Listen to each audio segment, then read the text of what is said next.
Eric, si tu veux te présenter. Eric, would you like to introduce yourself? Right. What are you committed for? What do you do now, what you have done, and what are your projects? You have 3 minutes to do that. 3. Okay, thank you, Olivier. I'll do my best. So I'm here in Saint-Pierre-et-Miquelon, French territory. And that's where I'm based now for the last 2 years. I started 30 years ago to work with science, with polar research.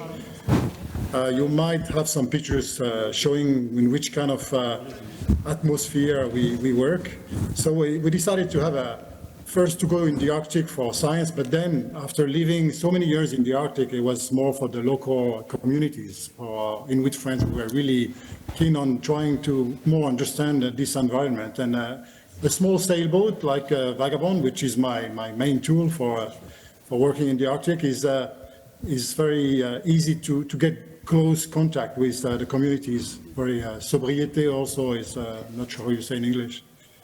And with the family crew that I've been raising on board with 2 kids, it was also a very good link between the research teams that we've been hosting summer, winter, and the local communities. So this link has been helping us really to be more part of the Arctic world. So the main thing we want is to bring the knowledge, to share the knowledge. So science, of course, with all kind of publications and talks, but also welcoming photographers, filmmakers, writing books and doing talks, also working with schools. We had also a play that was designed on board Vagabond. We do some, my wife did art school, so we also have some artists coming now and then. All means are good to reach more people. So a few words I'd say, I can't say everything like all the findings, but things that have been really striking me is with less ice, the hunters are really struggling now to go hunting. Okay. We would think first that there is, less ice, easier. But the thing is, the small villages are built on the shore, which are not very, like in the high Arctic, not very well protected. So what's happening is then no ice, the swell is building up. And with the small boats, sometimes they find a good weather window, they go out, start hunting, and then they cannot come back. Too much waves. They had to shelter in a fjord and wait sometimes for days. So they put themselves quite at risk. And this is one of the main change. And they even some communities ask some scientists to come and work and help them understand what's going on, what can we do. So even the local communities, they are asking for more science. And with more storms, they feel more remote. Like sometimes there is no medevac plane, no way to connect the village with anywhere else. And also they are getting afraid with more traffic. More traffic in the Arctic it means not only more weird species or noise or pollution, but also they might have to be helping someone that is getting into trouble, small boat or even bigger boat. But they are not prepared for that. They are small boats, hunting communities, so they are really concerned with this traffic rising, especially in the Canadian Arctic and Greenland. So these are the small things I'd say.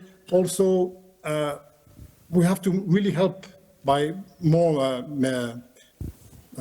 science outreach to make a difference between research and sort of like mining exploration. And there's been a big confusion last summer in Greenland. So we really have to work on this and help the research to be considered as people helping the local people to understand their region. But we have to be careful not to bring too much research fatigue. There is research fatigue in some places because too many research without explaining, without enough work before. So that's the few things I want to say, and just to make sure we go together to more science, but a good outreach, a good working together with local communities. Thank you. Merci, bravo, thank you. Thank you very much. We'll stick now to the navigators. Eric's boat is called the Vagabond. So, Catherine, what is the name of your boat? Madam elected official, I should say. Madam elected official, so you've had multiple lives. You were well known as a journalist, but that wasn't enough. So, Catherine Chabot, please, on to you. Catherine Chabot, yes.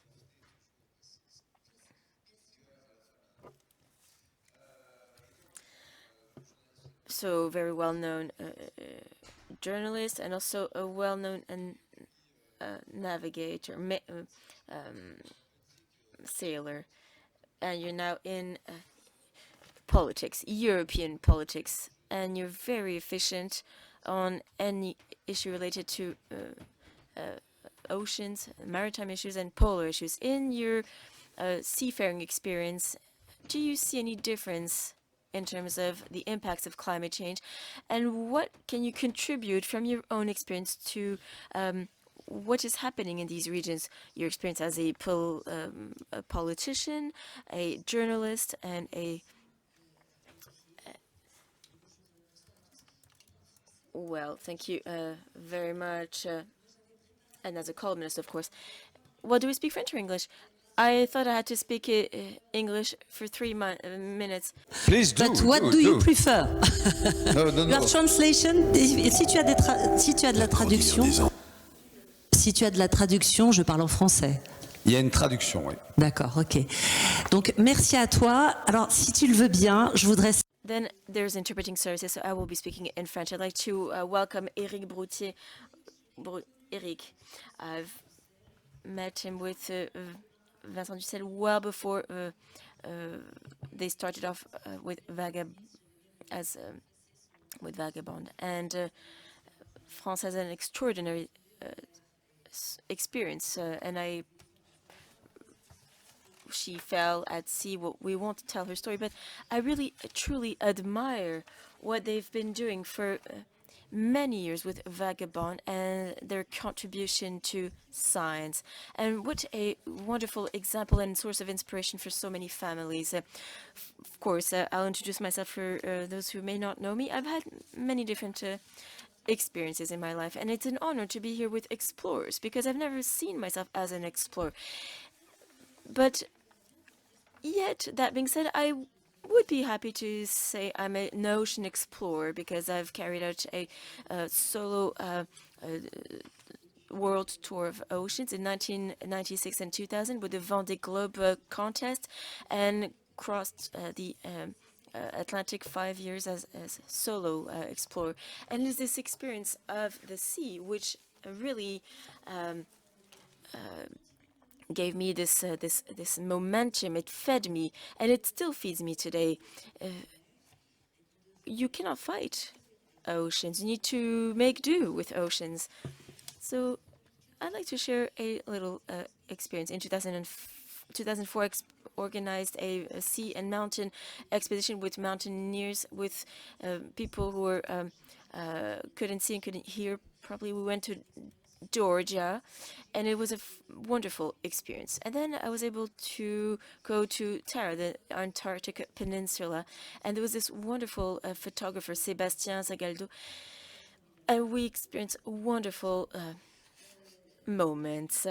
To answer your question, of course, I also had an opportunity to go twice with Isabelle Tissier, including her and others, to Greenland. I'd like to speak to an experience we've had, Isabelle and I. She recently again used paper maps when she was on boats. We were in a fjord, and on that paper map, we went back up the fjord to the glacier, and I think Eric experiences every day. We were supposed to see the front of the glacier, but we just couldn't see the glacier. There were we had some marks on the rocks, but we had to 5,000 extra miles, nautical miles, to see the front of the glacier because the map we had was an outdated map of the 1970s or 80s. So it was a very interesting experience. And this experience is a source of inspiration on a day-to-day basis. And within the European Parliament, I'd like to explain how this experience of exploring oceans feeds me. And I experienced these physical changes, including at sea. Last year, I crossed the Atlantic again during the Route du Rhum contest, and it's no longer like you read in books. You have this meteorologist that says it's all well and good. The situation is a status quo. Well, dare I would dare him to go and see on site the situation. I like the scientist's answer.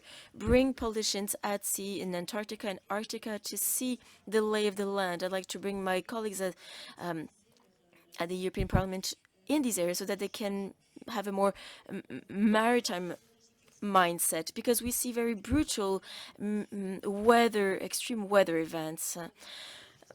Je conclus mon propos. Non, mais la question c'était qu'est-ce que tu vois de...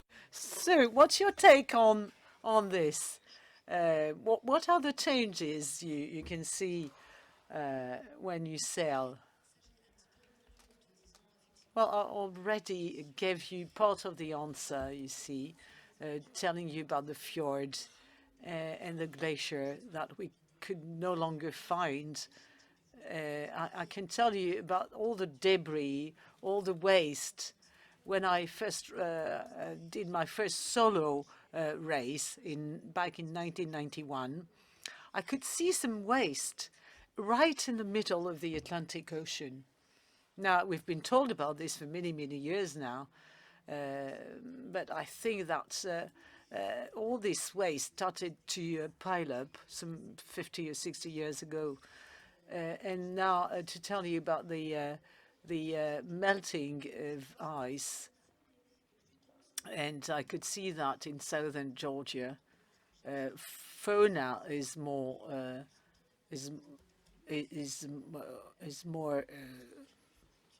present, and for instance, you find in South Georgia seals everywhere. So, and I'm very worried about krill, you see. And I supported a resolution at the European Parliament for the creation of protected marine areas.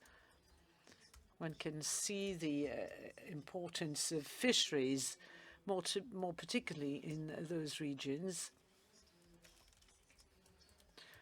Of course, I'm not I'm not an expert. I'm not just like you scientists. But I was in Iceland some years ago, and there is a big glacier, and there was a retreat, an 8-kilometer retreat of this glacier. And I was really impressed by the quantity of water under the ice shelf. And you were asking me about the political messages. I think there should be a specific status for the polar regions. It's very difficult to create protected marine areas in the poles. Of course, there's the Deep Sea Treaty, and Olivier, you attended an event for protected areas in the Mediterranean, which I organized yesterday, I hosted yesterday. And my take on this is to create a network of leaders, of people, officials responsible for these protected areas. And Prince Albert of Monaco had this idea of a blue belt around the Earth, around the planet, to link ecosystems and human beings, because I think we need these protected areas in the polar regions, and maybe this blue belt would help us to move forward more quickly with these protected marine areas. I think the ocean is something that can help us to protect multilateralism and peace. I took a look at the final declaration. I think we need to leave these areas open for science and reduce the pressure of tourism and stop exploiting the deep sea in the polar regions.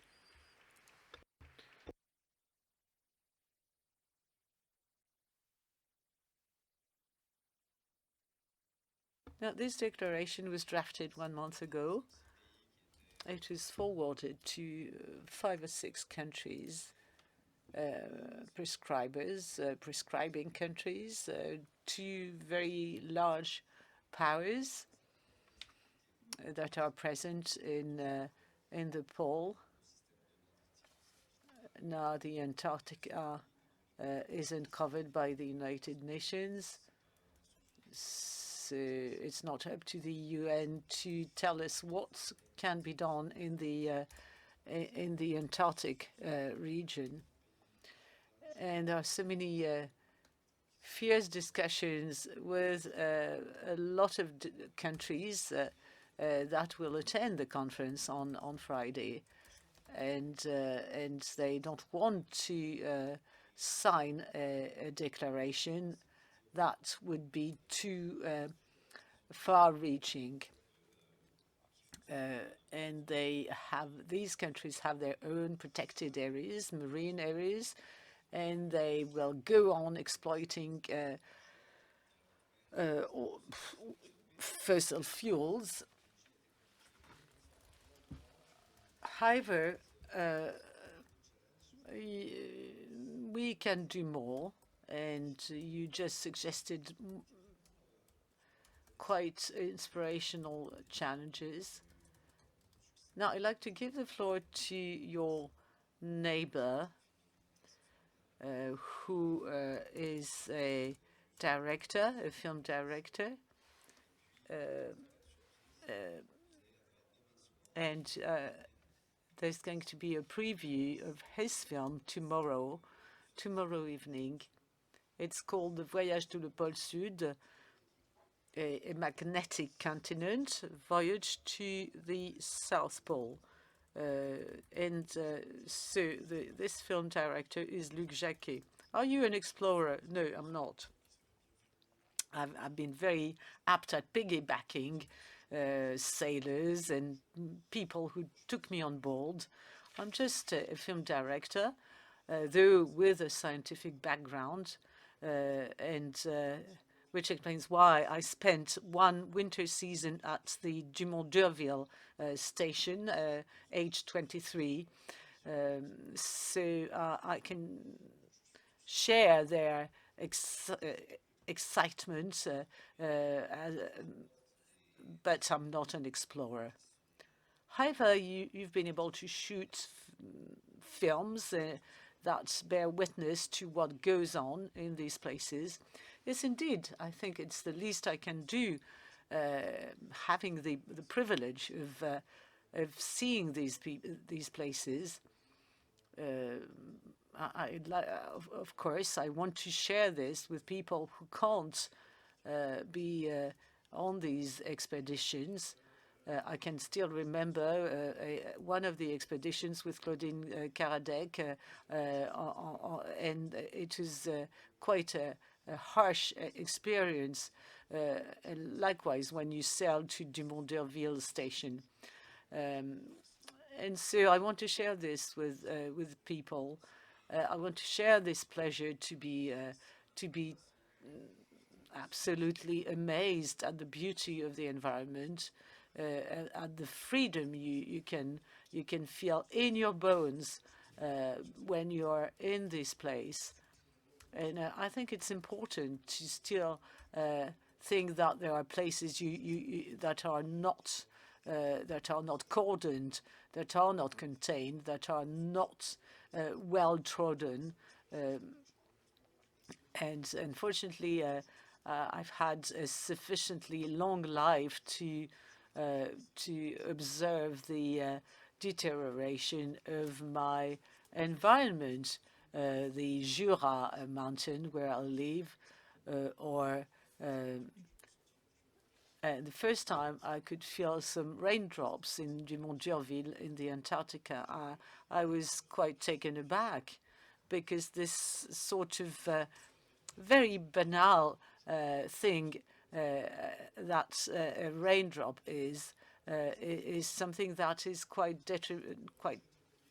terrible for birds there, for the animals. They are not used to it. I had the privilege of being told about this place by a scientist, and I think that it is important to offer a gateway for the public opinion to get access to this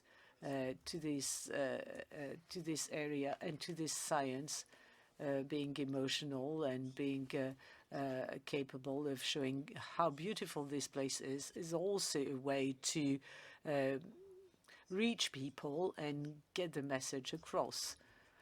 So what about this film we're going to see tomorrow evening? Yes, I was lucky enough to sail on the Princess Elizabeth and the Venturi team. I was able to shoot footage in Dumont d'Urville station, but also in the Vedel Sea. Now, this film is a sort of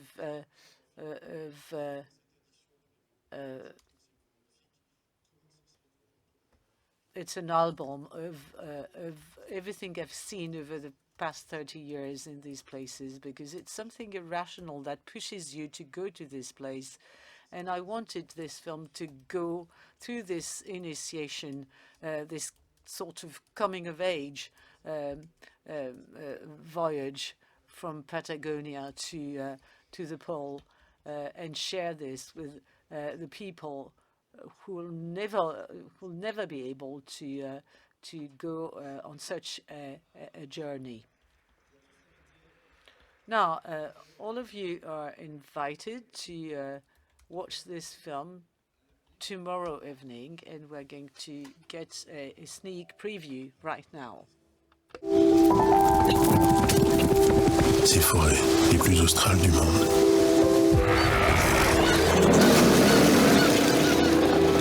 Plus on descend vers le sud, plus la neige et la glace prennent le pouvoir. Certains ont perdu la vie pour poser le drapeau de leur pays sur ce qui n'est finalement qu'un symbole. Qu'est-ce qui peut bien nous attirer là-bas? La navigation est très difficile. Va-t-on passer? L'infime et l'immense se confondent. Bienvenue dans le royaume des glaces.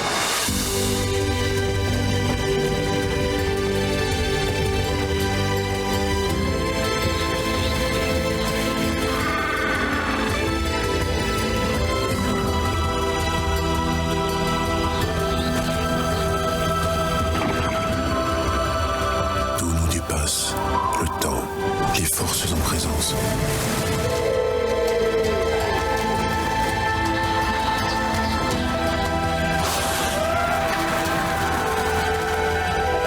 J'ignorais qu'en posant le pied là, je resterais marqué à jamais par la soif de revenir, et revenir encore, au-delà de toute forme de raison.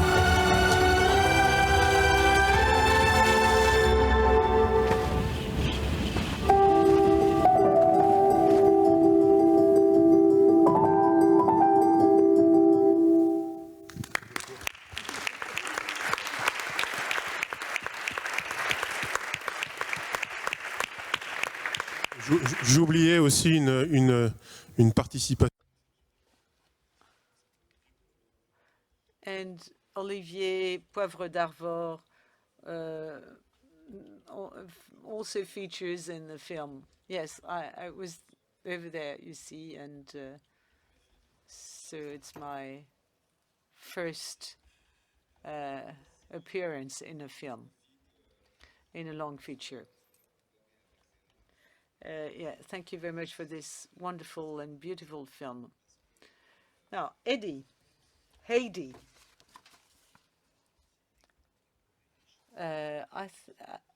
you're a scientist, first and foremost, but you are also someone who loves challenges.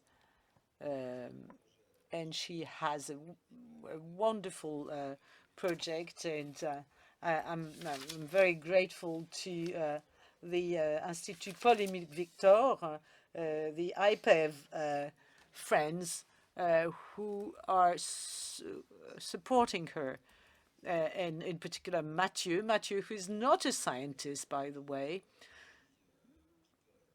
So how can you be interested in both poles at the same time? Now, as a scientist, you always imagine that you're going to end up being an explorer, an adventurer, and explorers sometimes think that it would be nice if they could collect data while exploring faraway places. With Mathieu, we've come up with projects to combine both objectives, because it's all very nice to visit the Antarctica, but what is the benefit for the community, for society at large? And of course, it's all very nice to go and take a look at the penguins, but what about your carbon footprint? Why should you go there? What is the benefit for your fellow citizens? So if you go so far away, well, then you need to make sure that you get the message across, that you can explain to people what it means, what these regions mean, and also bring back some data. And you know that the scientific community is very keen on having some samples and data from the poles. So I think that the scientific community should work hand in hand with explorers, because we don't want to validate, of course, we don't want to validate projects that are not science-based, but just to make sure that these projects also help us to get some data back from these places. Don't you think that we are at a turning point these days? You know, Charcot was both a scientist and explorer, and at the time it didn't seem to pose a problem, whereas now the public opinion have a different take on this.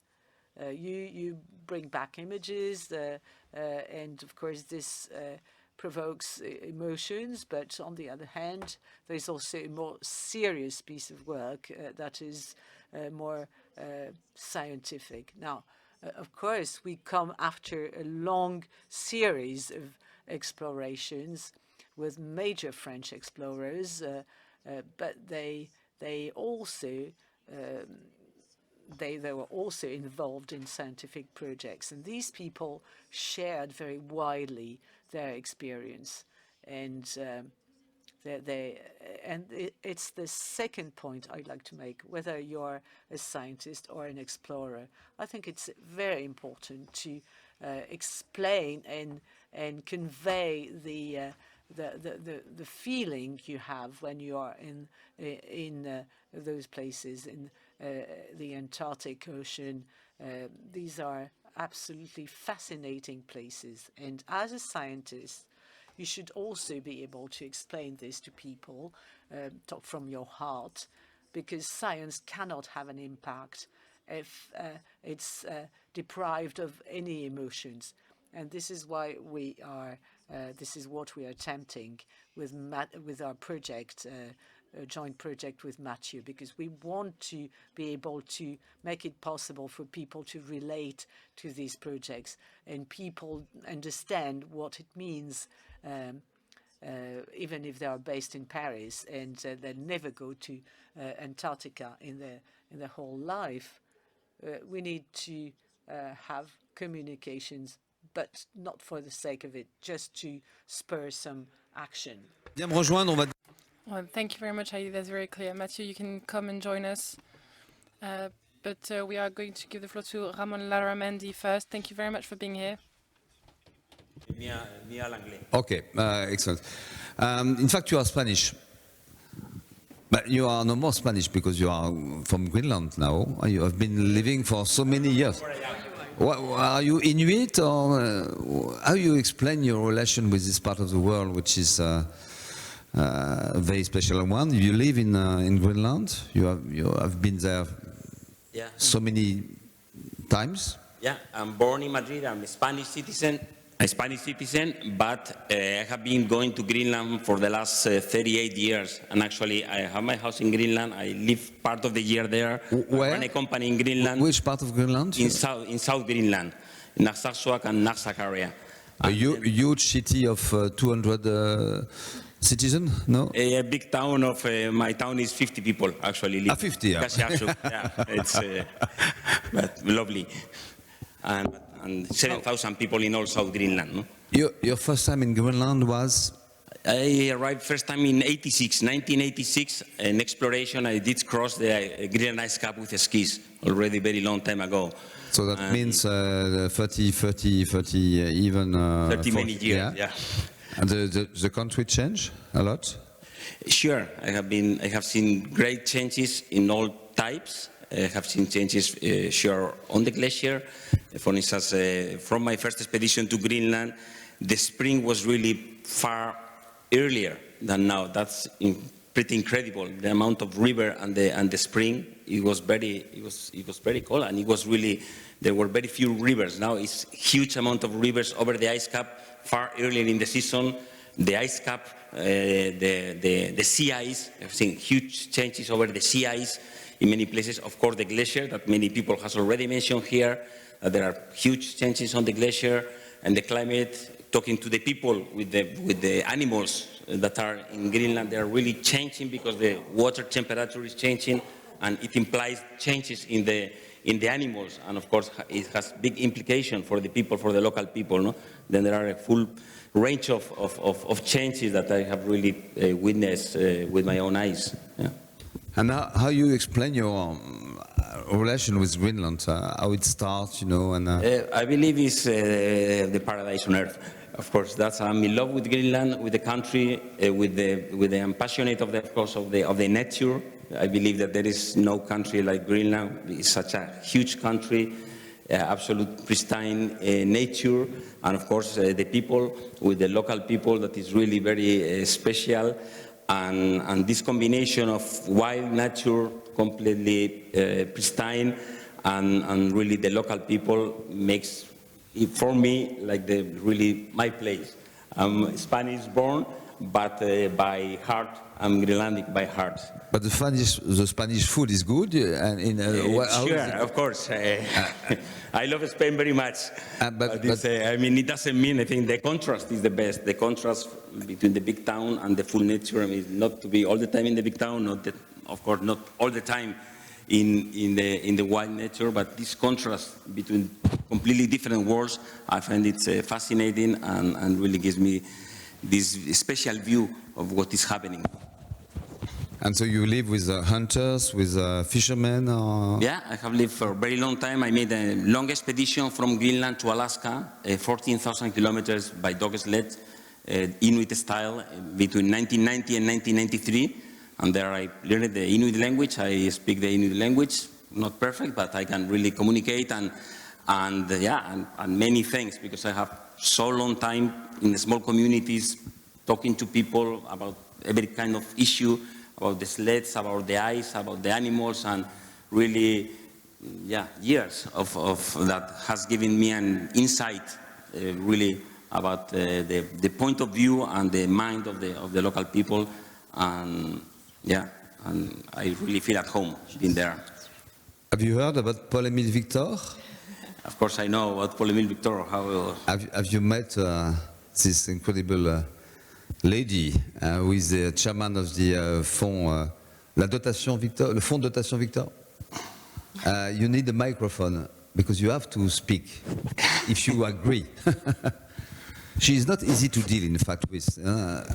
Daphne has a great character. Votre père. Your father also went very early in Greenland. Yes, he was 27 years old when he went to Greenland. and he was working at a museum in Paris, an ethnology museum, and he wanted to go to Polynesia. Every scientist was going to Polynesia, and one of his colleagues, one of his friends, said, "But think about the poles."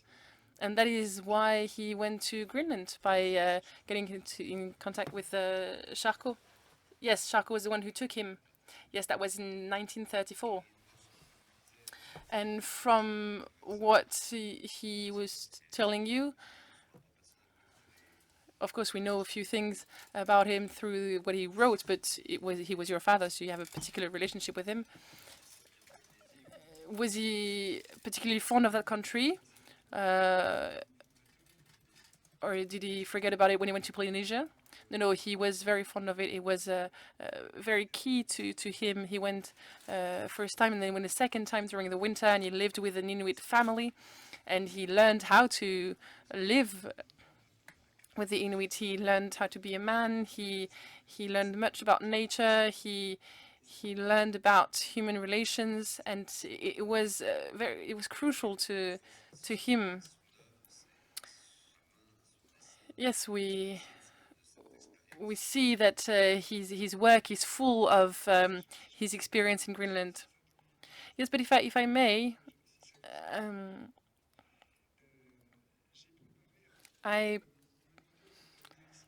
I was called here to talk about the Fonds de dotation Paul-Émile Victor that I created with my brothers, and it's a fund that aims at promoting the values that were my father's values. But I don't want to take too much time, and you may not be interested in that, but I would like to leave the floor to Paul-Émile himself, because he still has some interesting things to teach us. He died in 1995, so nearly 30 years ago.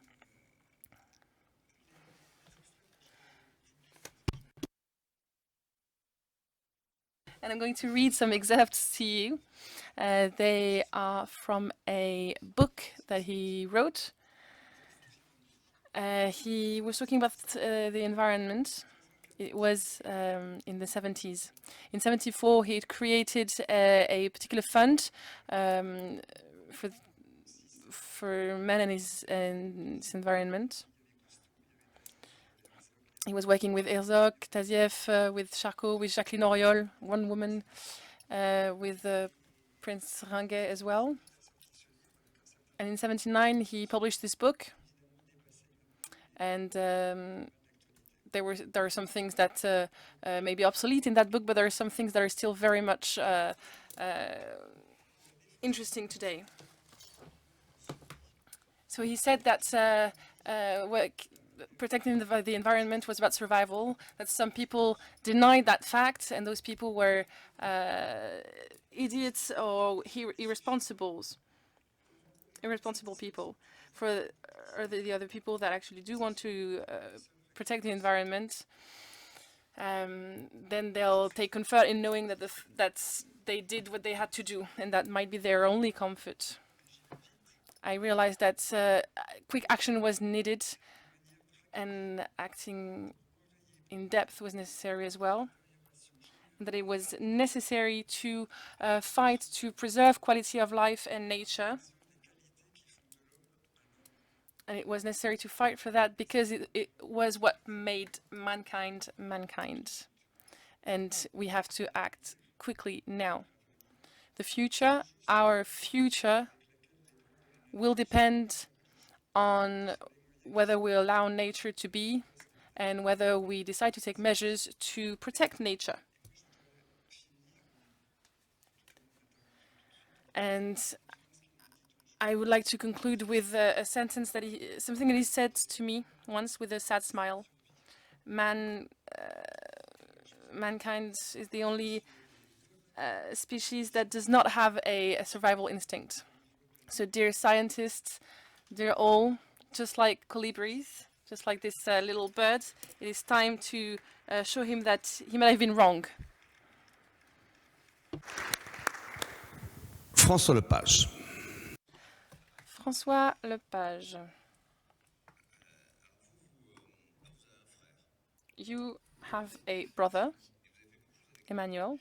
Yes, and you did a lot with him. Yes, we went on 2 expeditions together. Why would 2 brothers live for Antarctica or in the Arctic? Originally, I was supposed to go alone, and then I talked to Emmanuel, my brother, about this project to go to Antarctica, or at least in the Subantarctica Islands. I was supposed to go with a ship, and when I told him about it, he was super curious and he really wanted to go as well. And so we asked to go, the 3 of us actually, because I was planning on writing a book with a journalist on a ship called the Marion Dufresne. And so the 3 of us left on that ship, and we met with the former director of the Polar Institute, Yves Fresneau. He passed away 2 years ago now. And after that trip, we each published a book, Emmanuel and myself. And Yves really liked our work, and so he asked us if we wanted to go to Antarctica to publish a book on the activities carried out by the Polar Institute in that region. And I think he was right in thinking that an artwork could communicate some things that scientists may not know how to properly communicate. And so we went on the Astrolab, and the idea was to join the Dumont-d'Urville station, and then use the raid, which is a land transportation, to go to the Italian station Concordia. So everything was planned. We were supposed to leave mid-December 2012, but nothing happened as planned, because you can never really plan what happens in the Antarctica. And so we arrived 3 weeks late, and then went on this land transportation. We had to drive the tractors, and that was absolutely crazy. Now I'm thinking, what was Yves thinking, leaving us to drive those huge tractors on over 1,200 kilometers on the ice? And so we had to drive for 10 hours a day for 12 days, and it was a bit complicated to take pictures at the same time. But I'm not going to tell you all about that trip, because we did write a book on that trip. You can see a few pictures here. The book is called La Lune est blanche, The Moon is White. It's actually a comic book where you can find pictures, but also drawings, illustrations. And so we wrote that book, and we also wrote another book called Les Ombres Claires. And in that one you can find texts and photographs. And it's more of my own perspective on that trip. And Daphne, I was really glad to meet you. My son is called Paul-Émile. And I can say that when you actually go to Antarctica, you never really come back. I was particularly touched by this trip, and I want to tell you about a memory of mine. So we were driving for 10 hours a day, and we didn't really have the opportunity to walk across the continent. And we were lucky enough to have an engine breakdown at some point, and so we could leave our vehicles and walk on that continent. And it's crazy because you have to imagine we've been driving for days, we can smell petrol, we hear the noise of the engine, and suddenly I'm walking on that continent and I realized that this continent is sculpted by winds. It's like a painting. When I realized that it looked like a painting, I was trying to walk very softly because I didn't want to disturb the painting. And I realized that where I was actually walking, no one had ever walked there. And that's an incredible feeling. So I grabbed a mic to register, to record my feelings. And I turned on the mic and I realized it's like being in a studio. there is no noise at all. No planes, no engines, not the sound of a pen on paper, nothing, just silence. And that is a crazy feeling. You can feel life without its the usual decor. I was walking on that continent and I was wondering, do I really want to go back? Do I want to go back in this noisy world? And I can say that this moment truly changed me. At night, we were no doctors, we were no engineers. The only thing we had to do was to fill up the tanks of the trucks. And I was very careful not to drop any drop of fuel on the continent. And I was imagining a Parisian day compared to a day on the Antarctica. And I think it's quite brutal because you realize how insane the human world is. But it's very difficult to communicate that feeling because I could never understand it before going to Antarctica. It's not rational at all. It's just it's a deep feeling, something that you can truly feel in your bones. I'm from Brittany, and there were fires in the Mont d'Arrêt, and people were saying that they felt threatened. So somehow mankind may have some kind of survival instinct. But through the work that I do, I try to really communicate as best as I can about this experience. I visit schools. I saw that there were questions in the French Polo strategy, questions on how to help with education on that topic and awareness. And that's something that I do quite often. I visit schools. We also created a play with a stage director where we try to share this polar experience, share the different kind of experiences that I have, particularly because these areas are protected, and so they allow us to question our relation to nature, and it shows us the many ways in which we separate ourselves from nature. We think of nature as being an external object, and I think that we're starting to realize that nature is not an external object. We are a part of nature. We are one species amongst many other, and we are sharing this world with other species. Thank you very much, François. You're going back there anytime soon in Antarctica? I was waiting to be invited to go. It's a virus, you know. Once you go once, you can only think of going back. Could you go for a whole season? Could you go for several years? I think that some people might be interested in your going to Antarctica. Thank you for your testimony. Vous avez une belle. Well, first, I have to say that just like Borges Lounge, with whom you've worked and explored a great deal, you have a very nice gaze. Thank you. Thank you for this compliment.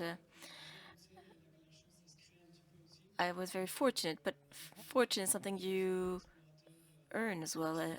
I met Borges Lounge, who's a Norwegian explorer, one of the many white bears living in Norway, and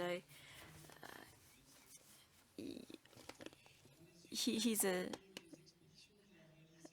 great man. Well, I would say that in light of the past expeditions that he's carried out and his ethics in this respect, it's a great source of inspiration, him and Amundsen before him. So you were born in the southwest of France. You're interested in glaciers a great deal, seas as well, but very early on you wanted to go and be on the lookout for glaciers. I was very fortunate to grow up in the Basque country between mountains and seas, but there's no pack ice in Biarritz, the city. So I read about Norwegian explorers, and then I traveled north, and I had a plan in mind I thought that the hardest was to fund polar expeditions, much harder than to, fish for 2 months. So I started by fishing in Alaska. And one day I arrived in the Kodiak port in Alaska with my backpack with no contact whatsoever in the region. And I carried my tent near the harbor, and I thought I would try to go on board a vessel, whatever the cost, which enabled me to fund my first expeditions. And that's when I ended up in Norway to carry on with winter fishing.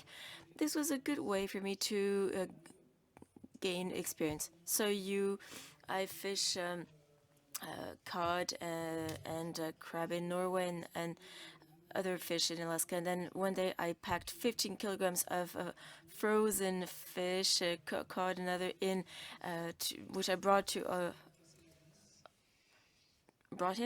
Osman in Norway before he went on an expedition, and it was an icebreaker, so to speak.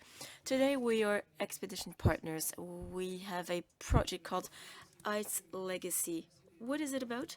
Well, the goal is to travel through the 20 major ice sheets across the planet. Could you give us a few? We may know two: Greenland, Antarctica, and then there are a few others in Alaska, Canada, Russia, Iceland, Pakistan, yes, and Patagonia.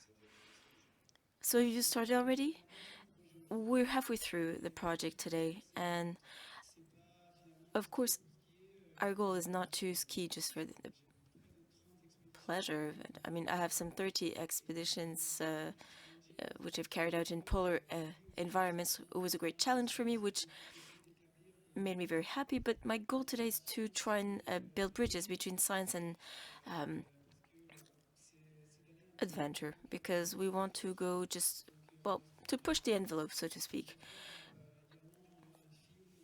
We also want to produce a movie in 2 years' time. Well, we'll try to go on the Ellesmere Islands, 3 major ice caps, and we'll do this with After Antarctica's movie producer. When I was 3 years old, there was Wisteger, Jean-Louis Etienne, and other members who went and crossed Antarctica on its longest stretch with sled dogs, and this expedition lasted 7 months, and it was a great source of inspiration for me because Wisteger and Jean-Louis Etienne, they truly succeeded in reaching out to the highest political leaders in the United States with respect to the Antarctica Treaty, and also to ban mine development in Antarctica. And today, Ice Legacy's goal is to complete this project and bring it to its logical end and have an impact on decision makers. Do you know the two of you? The two of you know each other, rather. Yes, we do know each other. And I'm trying to do this.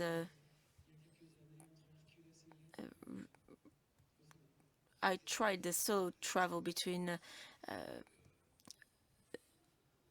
in Antarctica. So I just have a question about explorers, and are they in competition? Well, Vincent has much more experience than I do, so there's no competition. You, Vincent, your ambition is to be faster than I was. On January 13th, 2019, after 51 days of expedition, I arrived in the South Pole, and maybe I can make segue with the project. I arrived there, I was 27, and I wanted to discover this continent and speak about it slightly differently. When you carried out this expedition over thousands of kilometers with a sled dog, it makes you slow, of course. So I wanted to use snow kite, which is exactly like the kite. So if you wear skis on a ice cap, so that you can travel through dozens, if not hundreds of kilometers per day. And with Heidi, who's a scientist and glaciologist, which I am not, I'm just a simple adventurer who wants to communicate what we do. So I teamed up with her, and our goal is to value French polar science, to explain what is an Antarctica and Dumont d'Urville and Concordia bases, and to join de Mondraville base or station with Concordia over thousands of kilometers by kitesurf to showcase the value added of the Antarctica region and the protection of this region for the benefit of the world. When are you leaving? In 10 days. However, I don't think that we are competitors. I think we are mutual sources of inspiration, and one day we'll go together on an expedition, and on the whether it is in Antarctica or the Arctic Ocean, and share hot chocolate together. The polar family is a great family, and when I will come back from Antarctica, I'll be able to probably be a father and think about the stories and narratives. I'll tell my children how poles develop and what we've done in our lifetime to contribute to communicating about poles and to fight climate change in the poles. Catherine Chabot wants to ask a question with a microphone, please. Did you raise your hand, Catherine? Not so much a question as to say that in listening to you, I thought I didn't address part of your question earlier. Because when you talk about impacts, nobody raised it, so I'd like to maybe step in on that. You asked what we're able to witness. We didn't mention at all ice parts that go back, that detach themselves and go to the north. In the first Vendée Globe contest that I ran in 1996, we could go as close as we wanted to Antarctica. But from the second contest, we started to put ice doors, which are the limits that you cannot go through because there was a dislocation of the pack ice, which would go back north. And today we don't know where those ice doors are for security reasons, because Australian marine coast guards that ensure security for seafarers don't want to go south too much to recover those doors. And it's very impressive, I would say. When this South Georgia Island expedition was organized, there was a huge part of the pack ice which had landed in the southern Georgia Island. So I just also want to give the names of explorers who are not here, like Anders Pohl, who are seafarers as well, and who has been doing tremendous work in submarine exploration of the poles. And they do tremendous work, really remarkable work that contributes to awareness raising and knowledge gathering. Is Miss Monaco here? I'd like to thank her. She organized everything for the explorers. She's up, and we have Lilo as well on the top of the room. And Bardot, is he part of your conference? Well, we like him very much. Is there one of you who'd like to say something absolutely essential? A must. Jean-Luc? It's a long conference. Well, you know, it's 7 p.m. Seafarers want to have a drink. Well, we just would want to take advantage of our audience's attention. Perhaps we can go for a drink. And Olivier, just before that, I'd like to thank you. I'd like to thank you, although we're not here to thank you, but I think you deserve some hand of applause.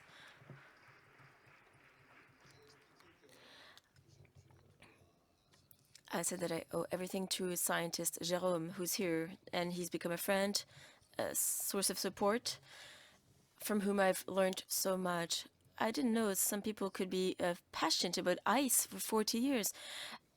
And so now I understand. And it's true that there are some extraordinary features in this beautiful community, which I think we need to equip this community and make it possible to carry out explorations and break down silos. We need money for research and money for people such as Jean-Louis Etienne or Tara. Everybody can testify, especially when they carry out these expeditions in difficult and dangerous conditions. It has nothing to do with tourism. This is a personal commitment. And we also wanted to hear about NGOs who do a great deal of work and scientists at the heart of the report. We wanted to invite all these explorers. Heidi, please.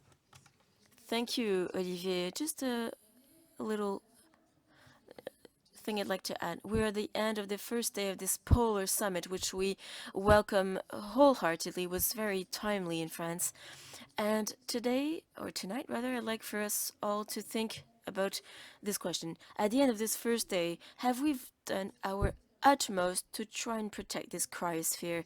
Because we only have one day left to discuss this. I don't know if you realize that, but tomorrow is the last day to present recommendations, because for the moment we've talked about scary and catastrophic scientific data, and the human is behind all of these losses of glaciers and icebergs, which will bring about impacts for millions of people. So I truly hope wholeheartedly that by the end of tomorrow's second day, then we'll have done our utmost to have saved these ice shelves, ice caps, and that together we'll have found solutions to do so. We have no longer the time. It's a race against the clock. Thank you. While you were doing important work, I was in contact with political heads and leaders across the world to ask them to sign the Paris Agreement. And it's difficult because everybody looks at the different sections of the agreement, and those who look after governance, and there's the issue of ownership. In a way, it's as though we were told to mind our own business. But Antarctica is another ball game. It's as though they stated that it was a treaty. It's related to the United Nations, not to be confused with UNESCO. But you also have the World Meteorological Organization that stated it had nothing to do with the Antarctica. So discussions with Australians and others are fantastically fascinating, but very few understand. Everybody defends their own territory, whether it's north or south or glaciers, but few countries have a world global vision.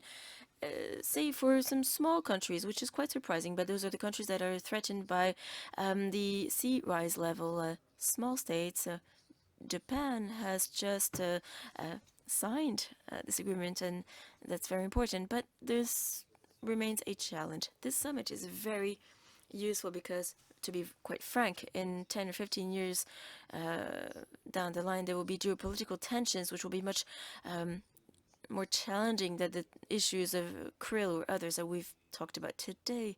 So we need to come to an agreement, and that is not all the case amongst countries today. And I'm trying to be very optimistic here by saying that there will be tensions and conflicts between China and France, China and the United States, rather, which will be made more complicated by the involvement of Russia and other countries in the polar world, which will make negotiations more complicated. So the tensions today run much higher than in the 1959 when we first discussed these issues. Just a note of hope. 10 years ago, with Romain Troublier and Patricia Ricard, we had launched a Paris call already. 10 years specifically ago, we launched a conference on governance of the sea to call for negotiations on the. And this year we signed the BBNG treaty. So you can believe in it. Yes, absolutely. Of course. Thank you. We've started late, but we end on time. We are Swiss. So I'd like to thank you, ladies and gentlemen, for your participation. Now let's go have a drink for those of you who like a drink, or eat for those of you who want to have a bite. And we've invited the head of the Fondation Albedo, Frederick Paulson, who will explain why an individual will give some resources to help with this exploration. Tomorrow, we start at 9 in the morning will be amongst us in the morning session, and then we'll have lunch. And then a number of countries will attend the afternoon session. We're fortunate to have the very new European Commissioner for Innovation and Science who will attend, Ms. Ivanova. There will be very many ministers of science and environment from many countries who will attend the afternoon session. And in the evening, we will attend the very moving movie from Luc Jacquet. To go to the Galerie de l'Évolution, it is an exploration in its own right. If you leave and go through the park,